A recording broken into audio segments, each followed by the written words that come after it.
All right, we are back again. We are here with Justin Gary. Hello. And he's with Gary Games. I have no idea where he came up with that name. Clever. Yeah. And his first product is Ascension, Chronicles of the Godslayer. Debuted at Gen Con. That's right. And this is your first game, your first company. Yep. Your first Essen. Yep. Wow, what a noob. Yeah. Well, hey, now hold on. Okay. I've been in the industry for a little while. We started up a company. It's basically me and a bunch of other guys. We were, professional Magic players back in the day. I got 2 Hall of Famers on my team. I've been playing games since I was, a little kid. Then I designed a bunch of games when I was working for other companies. So designed the World of Warcraft miniatures game, some Versus system sets, and a lot of collectible games. But really, my heart has always been with board games, and with BoardGameGeek, and it's been a real exciting thing to be able to actually be a part of the community and contribute. And what I wanted to do was take some of the elements of collectible games that I really like and put them all in one box, so I don't have to buy packs of cards, and I don't have to keep searching for that ultra rare card I can't find anywhere. And so that's kind of what we tried to do with Ascension. Okay, and we got what? 2 to 4 players. That's right, 2 to 4 players. And how long? 30 minutes. Yes, super fast to play. It's a 30-minute game. Once you get the hang of it and you know it, you can play it even faster.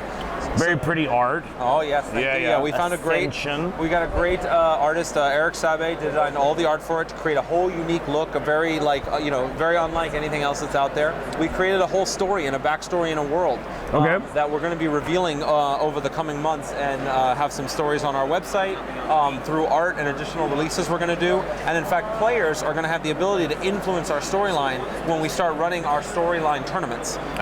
So this is another really exciting thing we haven't even announced. Is actually our announcement we're putting out at Essen. Yes, very exciting. Okay. Where we're talking about not all the kind of organized play and tournaments is what we're going to do. Right. Typically, standalone games, board games, don't do organized play support, and we feel like it's a very exciting thing. So what we're doing is 2 levels of support. One for the local stores and for people that want to play in our game day events. The first one is going to be on December 4th. And stores that participate are going to get promo cards to give out to anybody that shows up, so that you can actually have a new card to play with and get you something exciting. And then for those of you out there that don't have a chance to make it to your store, don't worry. We're going to make them available to other players through potentially gamer groups and things. We're still working out the details to make sure that everybody, even people in different countries or whatever, have a chance. You know what you could do? You can distribute them through BoardGameGeek. Well, funny you should mention that. Really? I don't know if we want to spoil this. It's up to you. I don't care. I don't want to steal your thunder. So for you BoardGameGeek fans out there, there is in fact going to be an exclusive card just for BoardGameGeek. That should be coming out even before our game day. We are not going to spoil what that card is right now, but it's really exciting. I think you guys are going to love it.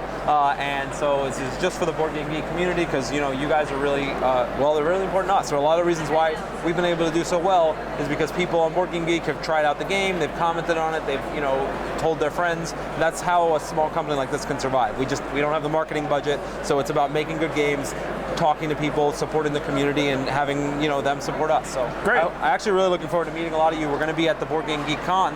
Yep. So it's November 14th, right? 16th setup, 17th go time. Okay, so we are going to be very excited to actually get to meet everybody in person, just like we're getting to meet people here at Essen. So it's very cool. Well, I suspect that they'll be very excited because you're a very excitable guy. Yeah. Okay. Anyway, so tell me about Ascension. All right, so I'll give you a little bit about Ascension. Ascension is a deck building game. Very popular. Yes, we have shiny beads, but shiny. And so what you do is the basic premise, similar to Dominion, the granddaddy of deck building games. You start with a basic deck of cards, and then you accumulate better and better cards as you go to become more powerful. And in our case, beat up on monsters, because I think beating up on monsters is way more fun than trading for things or beating up on monsters. So the game has 2 resources. You have runes, which you get from your apprentices, and you have militia, power, which you get from militia and other cards. Power is what you use to beat up on monsters. Runes are what you use to get new cards for the game, for your deck. All right. Am I boring you here? It's not you, dude. I'm really fighting it. You have no idea. Oh, no, I do. Believe me. These shows are definitely, take a lot out of you. So one of the really cool innovations we have is, unlike other deck building games, where you have to spend a lot of time setting up 10 different piles of cards that are available for the whole game, what we do is we actually shuffle up one center deck of cards, deal out those 6 cards from that, and that's what's available.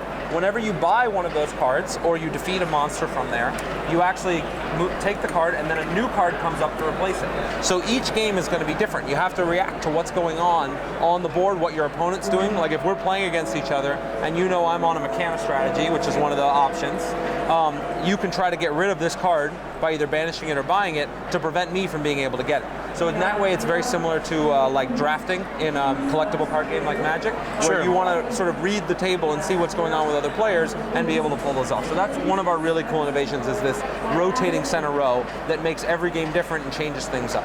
Cool. One of the other cool innovations we have are constructs. So we have two types of cards you can buy. Both use runes to buy them. Heroes, which work like the cards in other deck building games. You buy them, they go to your discard pile. Then when you run out of cards in your deck, you reshuffle and draw a new hand. Okay. And then when you play them, they do something cool and then go back to your discard pile. Right. Constructs are cool because when you buy them, they go to your discard pile, but when you play them, they stay in play in front of you, and they give you a benefit every single turn. All right. So, some of them will create combos, and they can actually build up, and if you can hold them in play for a while, they're very, very powerful. All right. Other people can try to use the monster effects. Whenever you kill a monster, they actually don't go into your deck. Monsters are bad, you don't want them, you want to kill them. True that. When you kill them, they give you an immediate reward, which is usually in the form of these pretty beads. These are your honor tokens. They are like victory points, right? They're worth points at the end of the game. These are worth 1, and these are worth 5. And then you'll also get some kind of bonus reward, either something good for you, bad for your opponents, including nasty things like destroying their constructs or stealing cards from them, or all kinds of fun stuff. So this has two cool effects. One, you don't have to put bad cards into your deck to score points.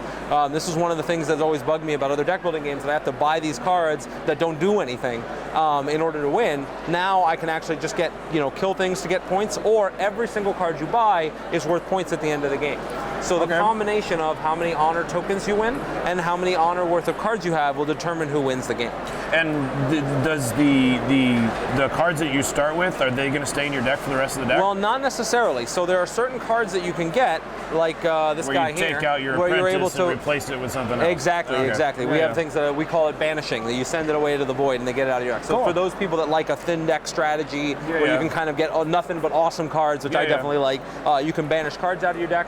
So some people like to have a mechanical strategy where you build lots of constructs. One of the factions in the game, the Mechana, they combo well together. All of their constructs make each other more powerful. So the more of them you get, you build this giant machine that can eventually just start killing things or drawing tons of cards. Juggernaut. That's a lot of fun. Cool.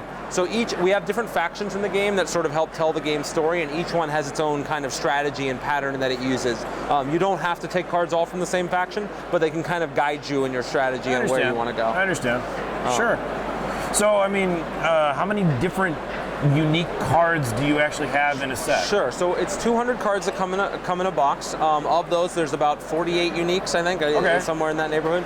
So it's a much higher variety of different cards than you're going to get in most of the deck building games out there. And so there's like what we would consider rares, where there's like one guy ever, and if you got one shot at him, and otherwise he'll go away. Exactly. And so this is one of the cool ways to, again, trying to take the cool parts of collectible games and put them in an experience that doesn't cost me hundreds and hundreds of dollars. I can have a rare card, but what makes it rare is that it only comes up in so many games, not that I have to go and buy 100 packs of cards in order to get it. Yeah, I understand. Or trade somebody a lot. Exactly. Totally cool.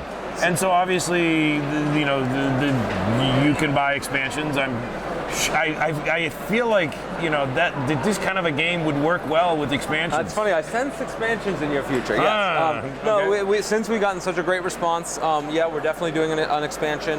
One of the cool things about the expansion is it's going to allow add extra cards to the deck, change the experience around, and really adapt some new strategies. We're going to strengthen some of the strategies in the original game, change out some new strategies.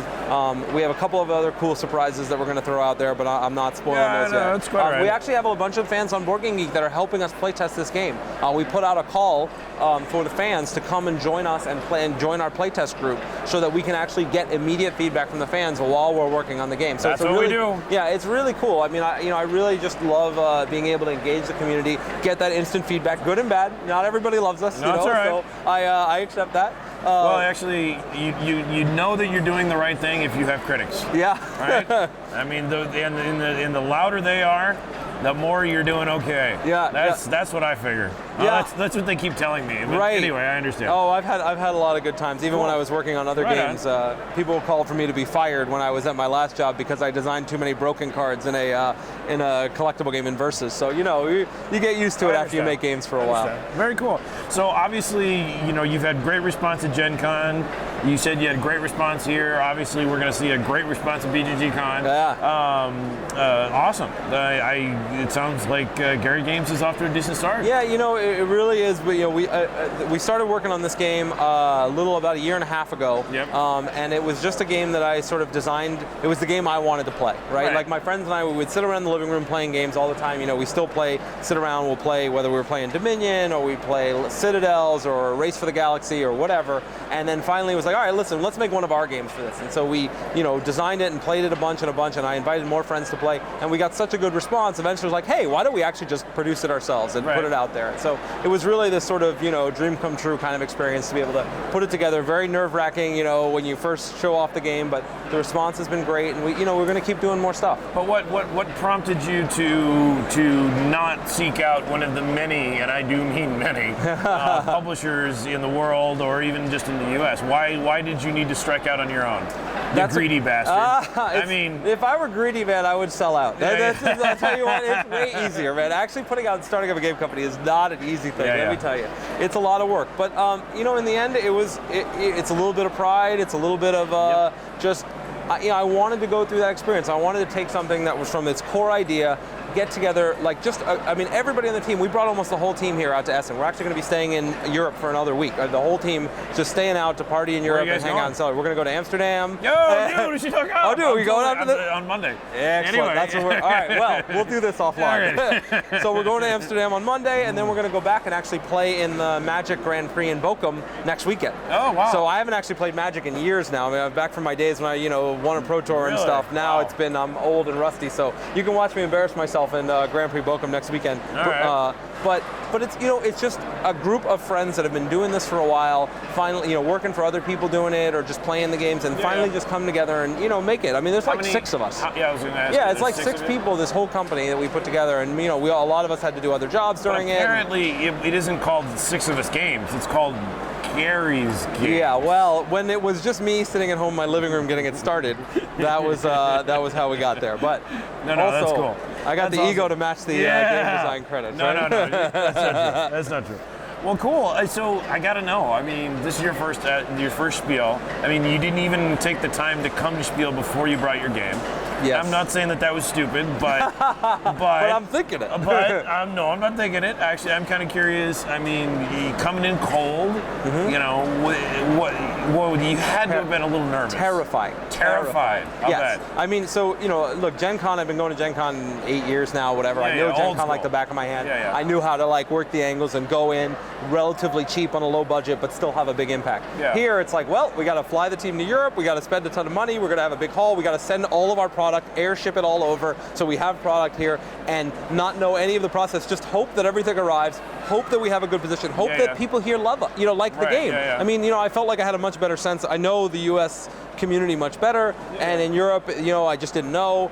So we came over spending a ton of money and just kind of hoping that it was going to work, and it was very nerve-wracking, but it's paid off a ton. It's been great. Cool. The fans here and just meeting people here has been absolutely fantastic. Have you gotten any chance at all to actually walk around and see the rest of the stuff? I have walked the hall a bit. It's amazing. They stuck you in 6. Yes, they stuck us in 6. And I said stuck. Yes. And I mean that gently, but in all honesty, sticking you guys in 6 is not horrible given It's a fantasy-themed game, and that's sort of the fantasy-themed hall. We look at ourselves as more CCG-ish thing. Yeah. I'm not saying you don't have crossover, but honestly, I think they could have done worse things to you than 6. Yeah, and let me tell you, other companies would be dying over in 6. You're probably doing okay. Yeah, no, we're doing well. It's not my idea. It's not where I want to end up next year. But I will say that given that we didn't, as of a month ago, we had no plans to come to Essen. Really? You did this in a month? In a month. Wow, we put the brother. whole thing together. Wow. So, okay. So we really, give a lot of credit to, we had some help. Peter Atkinson helped give us a couple of tips on how to get here and what to do. And, we talked to a bunch of friends who had been here. But it was one of those things that the response we got from Gen Con, the response we got from BoardGameGeek and from other fans out there was so great. I mean, we sold out of our entire first print run in under a month. And we've already had to reorder an extra thing. So that response is what prompted us to say, okay, let's do this. And we only released the game at the end of August, so we just didn't have a ton of time to figure it out. The fact that we're even here is great. The fact that we've gotten a great response from people here is fantastic. We're just so grateful for everybody that's been supporting us, everybody that, the community that's showing and demoing the game to their friends and bringing people around and, really helping out. We wouldn't be anything without you guys, and it's fantastic. All right, man. Well, I hope you get more of a chance to walk around, but I understand how you're not. Maybe someday you'll have a big armada of people, and you can actually my minions. waltz around the halls going, But cool. Awesome, Gary? man. Thanks All right, very much, Dirk. It's awesome meeting you again. I wish you the best of luck, and we'll see you in a couple weeks. Thank you very much, Dirk. We really appreciate the time, and thanks to everybody for watching.